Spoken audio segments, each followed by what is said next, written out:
Thousands of gardeners unknowingly damage their flowers every single year, not because they forget to fertilize, but because they fertilize the wrong way. One simple mistake can lead to fewer blooms, burnt roots, yellow leaves, weak stems, and plants that look healthy but stubbornly refuse to flower. By the end of this video, you will know exactly what to stop doing and how to fertilize the right way. Fertilizer might be the most misunderstood tool in the entire gardening world. We treat it like a magic potion. Sprinkle a little, and the flowers show up. Sprinkle more, and surely more flowers will follow, right? That assumption is exactly where things go wrong, and it is the reason so many well-meaning gardeners end up with plants that look worse after feeding them than before. Fertilizer is not a magic solution. It is a tool. And like any tool, it helps enormously when used correctly, and it causes real damage when used carelessly. If you enjoy practical gardening advice that helps you grow healthier flowers while avoiding costly mistakes, you are in the right place. This channel is all about making gardening simpler, more rewarding, and easier to understand. If that is the kind of content you enjoy, give us a thumbs up, click the subscribe button, and turn on the notification button to become part of our growing gardening community. Before we go further, I want to ask you something. Have you ever fertilized a plant only to see it get worse instead of better? Tell us what happened in the comments, because your experience could help another gardener avoid the exact same mistake. Now let us get into why this happens in the first place. Why fertilizer is often misunderstood. Most gardeners come into fertilizing with one simple belief. More food equals more growth, and more growth equals more flowers. It sounds logical. It even sounds caring, like you are giving your plant everything it could possibly want. But plants do not work like a bank account where more deposits always mean more value. Feeding a plant and forcing a plant are two very different things. Feeding a plant means giving it what it needs, when it needs it, in amounts it can actually use. Forcing a plant means overwhelming it with more nutrients than its roots can process, which pushes the plant into stress instead of health. Here is something that surprises a lot of beginners. Healthy roots matter more than frequent feeding. A plant with a strong, undamaged root system can make good use of moderate fertilizer. A plant with stressed or burned roots cannot use fertilizer well, no matter how much you apply. That is why the goal is never maximum fertilizer. The goal is balance, applied at the right time, in the right amount, to a plant that is ready to receive it. But here is where most gardeners make an even bigger mistake, and it happens more often than you would think. The single biggest fertilizer mistake is simple to state and surprisingly common to make. Using more fertilizer than the plant actually needs, believing that extra nutrients simply translate into extra blooms. Here is what actually happens inside the plant when it receives excessive nutrients. Fertilizers are made of mineral salts. Your plant absorbs water through its roots using a natural process where water moves from an area of lower salt concentration in the soil to a higher salt concentration inside the root. When you apply too much fertilizer, you flip that balance. The soil around the roots suddenly has a higher concentration of salts than the inside of the root itself. Water starts moving the wrong direction, pulled out of the root and into the soil, instead of into the plant. Think of it like eating an extremely salty meal. Your body pulls in water afterward because the salt draws moisture out of your cells. A plant experiences something similar, except it has no way to reach for a glass of water. It just sits there, drying out from the inside, even while the soil around it looks perfectly moist. This is called salt buildup, and it is the direct cause of what gardeners call root burn. The delicate root hairs, the very structures responsible for absorbing water and nutrients, become damaged or die off entirely. Once roots are burned, the plant cannot properly absorb what it needs, even from healthy soil. You end up with imbalanced growth. Sometimes that means rapid, weak, floppy leaf growth. Sometimes it means the plant stalls completely, refusing to put out new growth or flowers at all. This is the core reason why the phrase "more is better" fails so badly with fertilizer. You are not adding more food, you are adding more stress. Warning signs. The next mistake surprises almost everyone, and it is this. Overfertilization rarely looks like overfertilization. It usually gets blamed on something else entirely, like disease, bad weather, or bad luck. So let us walk through the real warning signs so you can catch this early instead of guessing. Brown, crispy edges on the leaves are one of the clearest signs of fertilizer burn. This scorched look happens because the outer edges of the leaf are the farthest point from the water supply, so they show damage first. Yellowing leaves are another common sign, and this one confuses people because yellow leaves are usually blamed on a lack of nutrients. In this case, it is the opposite. Too much fertilizer disrupts the plant's ability to take up water and other nutrients properly, which shows up as yellowing, especially on older, lower leaves. Weak, floppy stems happen when a plant is pushed into fast, soft growth by excess nitrogen. That growth looks lush at first glance, but the stem tissue is thin and unable to support itself. Excessive leafy growth with very few flowers is one of the most frustrating symptoms because the plant looks green and vigorous while producing almost no blooms. We will explain exactly why this happens in the next section because it deserves its own spotlight. A white, crusty layer forming on top of the soil is a very literal warning sign. That is mineral salt residue left behind after repeated fertilizer applications, and it is a clear signal to ease off. Wilting, even when the soil feels moist, is one of the most misleading symptoms because most gardeners respond to wilting by watering more. As we just covered, the plant is not short on water. It is losing water to the surrounding salty soil, so more water alone will not fix it. These symptoms often get blamed on pests, fungal disease, or simply bad soil.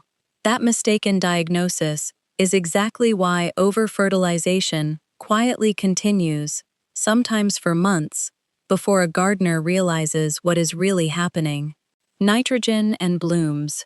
Here is where so many flowers stop blooming, and almost nobody realizes why. Fertilizer labels show 3 numbers, something like 10, 10, 10, or 15, 5, 5. Those numbers represent nitrogen, phosphorus, and potassium, usually abbreviated as N, P, and K. Nitrogen's main job is fueling leafy, green growth. It is essential, and every plant needs it, but nitrogen tells the plant to build stems and leaves, not flowers. Phosphorus supports root development and, importantly, flower and fruit production. Potassium supports overall plant health, disease resistance, and helps regulate water movement within the plant. Here is the relatable comparison that makes this click for most people. Imagine nitrogen as construction material for a house, and flowers as the furniture that goes inside once the house is finished. If a construction crew keeps receiving unlimited lumber and drywall, they will keep building walls and adding rooms indefinitely. Nobody ever gets around to moving in the furniture because there is always more construction to do. That is essentially what happens when a flowering plant gets too much nitrogen. It keeps building leafy growth because the fuel for that growth never runs out. Blooming, which takes real energy the plant could otherwise redirect toward flowers, keeps getting postponed. This is exactly why lawn fertilizer, which is loaded with nitrogen to keep grass green, is one of the worst things you can accidentally apply near flower beds. It is designed to promote leafy growth, which is the opposite of what a flowering plant needs at bloom time. Understanding this single relationship, nitrogen for leaves, phosphorus and potassium for blooms, and overall resilience, is one of the most useful pieces of gardening knowledge you can carry with you. Timing mistakes. Do not fertilize until you hear this, because timing mistakes cause just as much damage as using too much fertilizer. Fertilizing during extreme heat puts unnecessary stress on a plant that is already working hard just to survive the temperature. The added salts intensify water loss at the exact moment the plant can least afford it. Fertilizing during drought is even riskier. Without enough soil moisture to dilute the fertilizer, the salt concentration around the roots becomes far more concentrated, dramatically increasing the risk of root burn. Fertilizing immediately after transplanting is a classic beginner mistake made out of good intentions.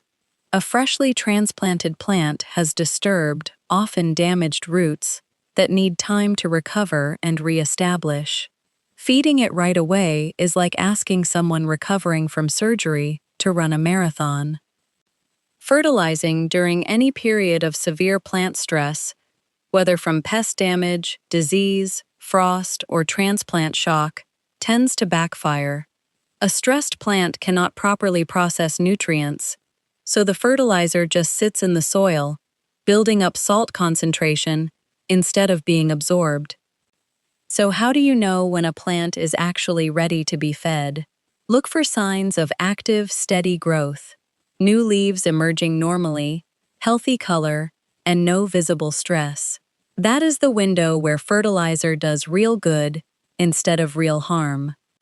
Applying fertilizer to dry soil. Here is a mistake that seems small but causes a surprising amount of damage. Applying fertilizer to dry soil. Dry roots are especially vulnerable because there is little to no moisture available to dilute the fertilizer salts. Instead of a gentle, gradual nutrient supply, the roots get hit with a concentrated dose all at once. This is exactly how fertilizer burn happens so quickly. Dry soil plus concentrated fertilizer creates the sharpest possible salt spike right at the root zone, and root hairs simply cannot tolerate that shock. The fix is refreshingly simple. Water your plant thoroughly first, ideally the day before, or at least several hours before fertilizing. Moist soil dilutes the fertilizer, spreading nutrients more evenly and protecting the root system from that concentrated shock. A good general habit is to water first, apply fertilizer second, then water again lightly afterward to help carry nutrients down into the root zone instead of leaving them sitting on the surface. Choosing the right fertilizer.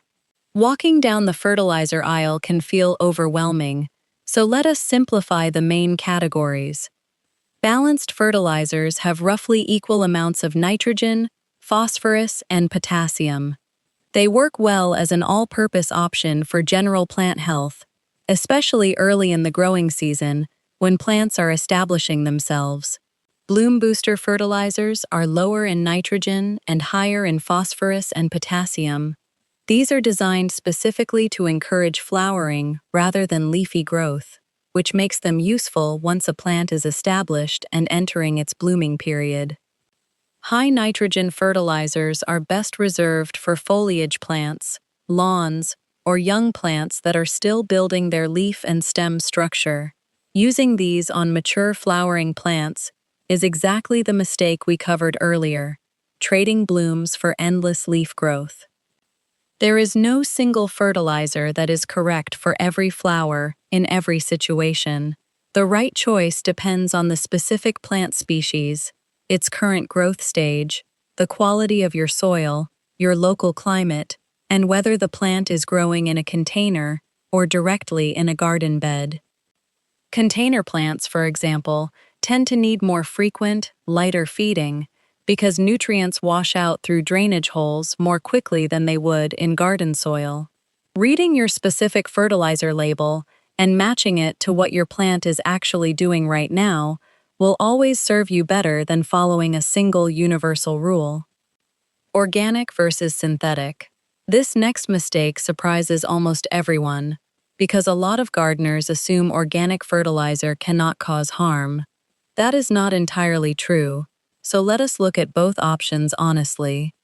Organic fertilizers, such as compost, aged manure, or fish emulsion, release nutrients slowly, as soil microorganisms break them down. This slow release makes it harder to over-fertilize suddenly, and it also improves soil structure over time. The trade-off is that organic fertilizers act more slowly, and their exact nutrient content can vary from batch to batch. Synthetic fertilizers deliver nutrients quickly, in precise, measurable amounts. This precision is helpful when a plant needs a fast correction, but that same fast delivery is also what makes overfertilization so easy to accidentally cause. There is very little room for error compared to organic options. Neither option is universally superior. Organic fertilizers tend to suit gardeners who want to build long-term soil health and are comfortable with slower, gentler results. Synthetic fertilizers tend to suit gardeners who want precise control and faster, more visible results, provided they are careful with measurements. Many experienced gardeners actually use a combination of both, building soil health with organic matter over time, while using synthetic fertilizer sparingly for targeted correction when a plant clearly needs it. How to rescue an over-fertilized plant.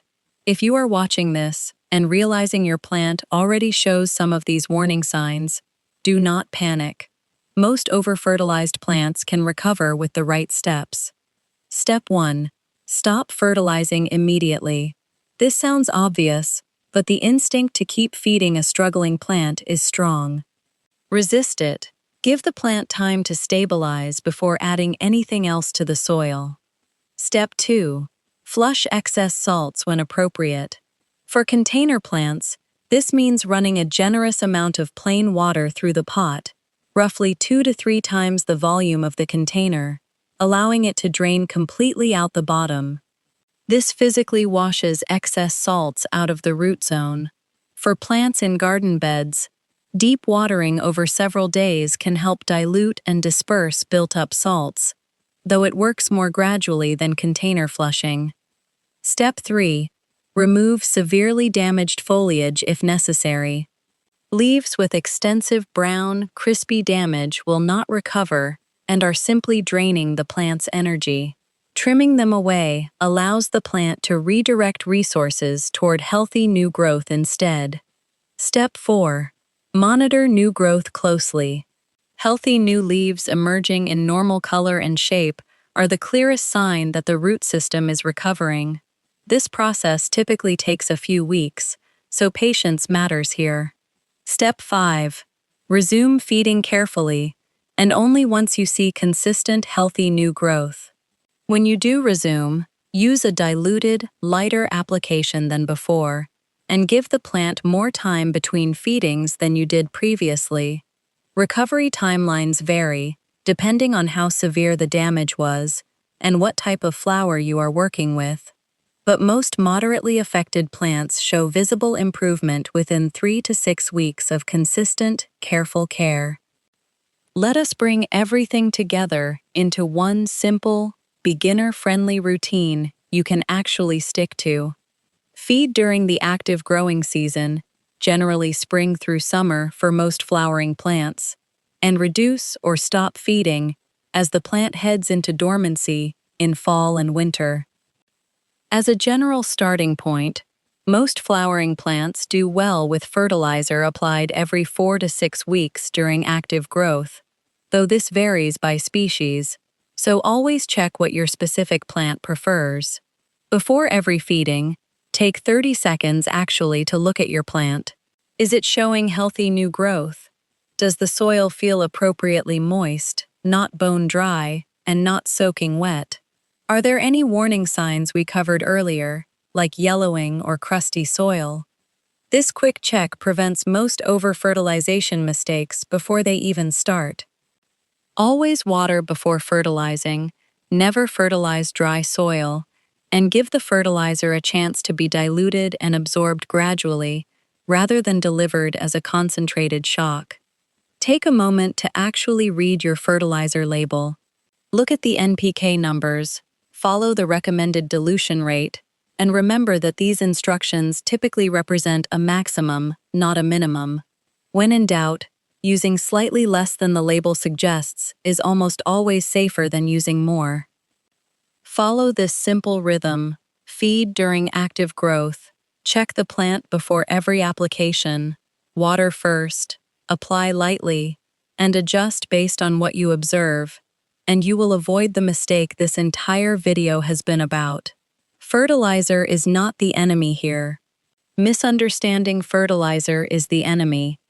You now understand exactly how fertilizer works inside your plant, from the way salts interact with roots, to the specific role nitrogen, phosphorus, and potassium play in leafy growth versus blooming. You know the early warning signs to watch for, the timing mistakes to avoid, the importance of watering before feeding, and how to choose between balanced, bloom-boosting, organic, and synthetic options based on what your plant actually needs. And if you have already made this mistake, you now have a clear, realistic recovery plan to bring your flowers back to health. You understand exactly how fertilizer works, you know what mistakes to avoid, and you can confidently feed your flowers without accidentally harming them. Now that you know how to fertilize correctly, the next step is learning which flowers actually need regular feeding and which ones perform better with very little fertilizer at all. That is exactly what we are covering in the next video, so make sure you are subscribed so you do not miss it. Thanks for watching, and I will see you in the next one.